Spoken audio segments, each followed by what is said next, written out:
Alright fighters, now today I'm going to talk to you about a topic which comes up a lot and it needs addressing, and that is how to eat on fight week to make weight easily and smoothly without going through any form of suffering or torture, which I know a lot of you fighters seem to go through consistently throughout your fight camps and your weight cuts. Now, before I get into the video and actually go into the information that you need to take away and apply to your own individual situation, I just want to introduce myself for those of you who don't know who I am.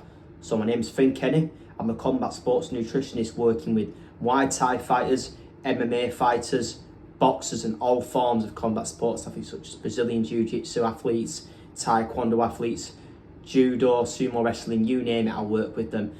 Now, okay then, so on fight week, the way to actually make weight is not what you think, because there's so many misconceptions and different ideas going around which aren't true, and I'm going to break it to you in this video. Now, listen, what we're trying to do on fight week is we're trying to lull the scale weight as best as we possibly can without making you have to go through any suffering. Because what you've got to realise is that on fight week, you're going to be dehydrating your body and you're going to be cutting your weight quite rapidly in a short space of time and then returning to that normal weight that you were at the beginning of fight week after you've done the weigh-in. So what you want to do is, on the week of the fight, you want to switch to what we call a low residue diet. Basically, it's a low volume diet, and the goal behind this way of eating and this nutritional strategy is to minimise the amount of weight and essentially food volume within your body and your digestive system. Now, the way we do that is not what you think. Most people think that, okay, we're trying to lose weight, so we just go into a calorie deficit. Now, a calorie deficit is not what we need to use here, because a calorie deficit is where we're looking to reduce total body weight from fat mass, from adipose tissue over an extended period of time. And realistically, you're not really going to lose that much body fat in the form of body weight within sort of 5 to 6 or even 7 days. So instead, what we want to do is we want to keep our calories at a maintenance level. So you want to eat the necessary amounts of calories that you would need to maintain your body weight. The only difference is that we're going to make some changes and adjustments to your way of eating. So what we're going to do is, on the week of the fight, starting from the Monday, we're going to start by lowering your fibre intake. So we're going to lower your fibre intake to around 10 grams to clear all of that undigested food matter and carbohydrate which will still be in your digestive tract. So essentially, we want to be avoiding foods such as oats, sweet potatoes with the skins on, apples. We want to be avoiding those, white potatoes, again with the skins, a lot of different vegetables which are very fibrous. And what we also want to do alongside this is we want to lower the sodium content in your diet, particularly the salt.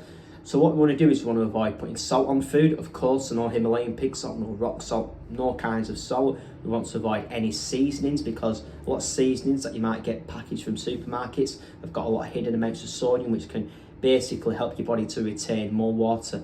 The rule that we've got with sodium is that, and salt, wherever sodium goes, water will tend to follow that in the body. So essentially, if you consume more sodium, more salt, you're going to weigh more, because that's going to hold on to water within your body. You basically have hormones which tell your body to hold on to that fluid. You've got an excessive intake of sodium coming in. So we want to get rid of that. What we also want to do is we want to lower the carbohydrates to around 50 all the way up to 90 grams, depending on how much weight you've got to cut. Essentially, the more weight you've got to cut, the lower you're going to bring them carbs down, and that's pretty much as simple as it gets with that. So again, you want to just be consuming carbohydrates close to your training session. Just have small amounts so you can still have that energy. You don't want to completely cut them out, because you're going to feel depleted, because at the end of the day, right, when you've made weight, we've still got to restore them carbohydrates and glycogen within the muscle and the cells of the liver. So it's really important to understand that. And the last thing that you want to do is, like I said in the start of the video, you want to lower the weight of the foods that you're eating. So instead of consuming heavy, dense foods, you want to be consuming foods which you can have a small amount and still have a considerable amount of calories. We call these foods dense in energy, so calorie dense foods.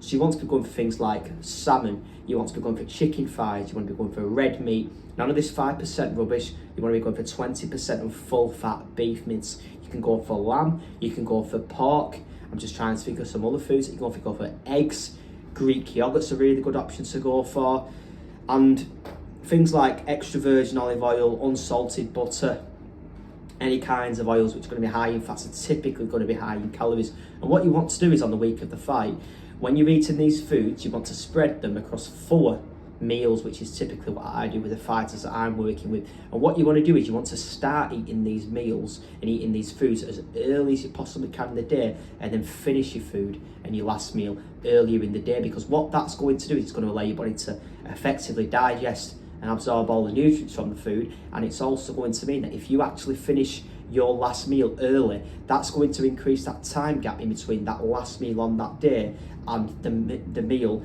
the next day after. So basically you're going to digest the food much quicker, meaning that you're going to weigh less the next morning because you're going to have less food within the digestive tract.